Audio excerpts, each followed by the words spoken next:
अयोध्या से लिखा जाएगा भारत का नया इतिहास। आइए आपको ले चलते हैं अयोध्या नगरी में राम मंदिर निर्माण की उस कार्यशाला में, जहां पिछले कई दशकों से विपरीत परिस्थितियों में भी राम भक्तों ने हजारों क्विंटल पत्थरों को तराशने का काम किया। आज यह पत्थर भी सजीव हो उठे हैं, क्योंकि अब यह रामलला के भव्य मंदिर का हिस्सा बनने वाले हैं।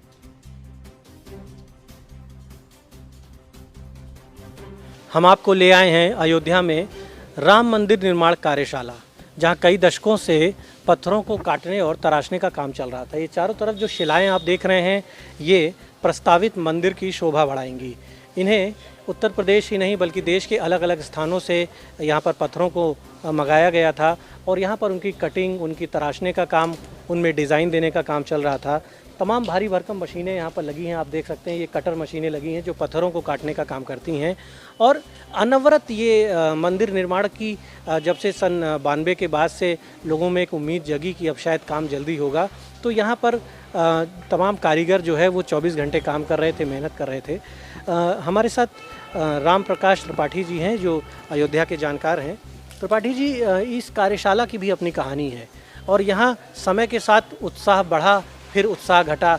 कई बार लोगों को आशा हुई, बीच बीच में निराश भी होते गए, जैसे जैसे सत्ता बदली और राजनीतिक दशा दिशा बदली है देश की। नहीं, देखिए, निराशा कभी नहीं रही और यह तो अवश्यंभावी था कि राम मंदिर बनेगा। और ये हम लोग भी जब आंदोलन शुरू हो रहा था, शुरुआती दौर में जब पत्रकारिता में आए, उस दौर में भी ये विश्वास जो है राम जन्मभूमि आंदोलन से जुड़े हुए सभी लोगों में स्पष्ट था कि एक दिन वो अवश्य आएगा कि जब राम भक्तों की सरकार होगी, केंद्र में भी होगी, राज्य में भी होगी, और उस समय जो है भगवान राम के मंदिर का मार्ग प्रशस्त होगा। एक बहुत ही अच्छी बात हुई जब ये फैसला आया तो दोनों जगहों पे जो है वो ऐसे लोगों की सरकार, जो भारतीय जनता पार्टी की सरकार थी, जो कि जो है वो इसके अंदर कोई किंतु परंतु उसने नहीं रहने दिया और अयोध्या को लेकर के उसकी चिंता सदा से बनी ही रही थी। अयोध्या के पूरे हिंदू समाज की चिंता जो है उनके केंद्र में रही है।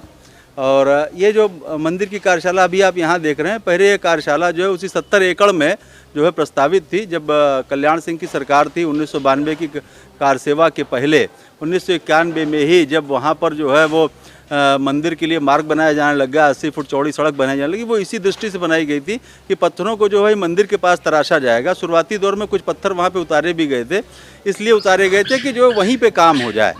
तो वहाँ पे काम होने का अर्थ ये होता है कि जो है इतनी जगहों से वो बहुत आप देखेंगे इसके अंदर बहुत ऐसी महीन महीन कारीगरी हैं। उन पत्थरों को ले जाना जो है, जैसे कि बंदरों की पूंछ है उठा करके बनाई गई है, उसको ले जाने में यहाँ से दिक्कत है। लेकिन अगर वहीं होती भी चाहेंगे अपने दर्शकों को। हाँ। और त्रिपाठी जी, आप बताइए, जो बड़ी रोचक कहानी है यहाँ की। हाँ। देखिए, ये जो है, ये जो आप पत्थर देख रहे हैं, इनके अंदर बहुत बारीक बारीक काम है। योजना ये थी कि वहीं कार्यशाला बने और वहीं पे राम मंदिर के लिए शिलाओं का जो है वो निर्माण होता रहे।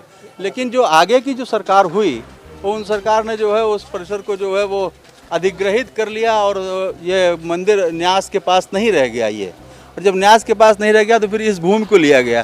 सिर्फ यही काम नहीं चल रहा है, भरतपुर में जहाँ से पत्थर लाए जा रहे हैं, लाल पत्थर, वहाँ भी 2 कार्यशालाएं जो है इस काम को कर रही हैं।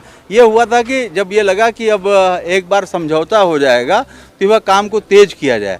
उस काम को तेज करने की दृष्टि से वहाँ भी काम शुरू कर दिया गया। तो यहाँ थोड़ा काम वो हो गया। इस मंदिर के जो मेन आर्किटेक्ट अन्नू सोमपुरा थे, अन्नू सोमपुरा ने सोमनाथ के मंदिर को डिज़ाइन किया था और फिर जो है बाद में उनके परिवार के चंद्रकांत सोमपुरा ने इसको पूरी तरीके से अंतिम रूप दिया। अब तो आप देख रहे हैं और भव्य हो गया है, आकार को दुगना कर दिया गया है और शिखर भी बढ़ा दिया गया है। थोड़ा सा प्रारूप बदल जरूर गया है, लेकिन मंदिर का जो नागर शैली के साथ ही भारत की जो प्राचीन जो जितनी भी स्थापत्य कलाएं हैं, उसका समावेश इस मंदिर के अंदर जो है वो चंद्रकांत सोमपुरा और उनके दोनों पुत्रों ने सुनिश्चित किया है।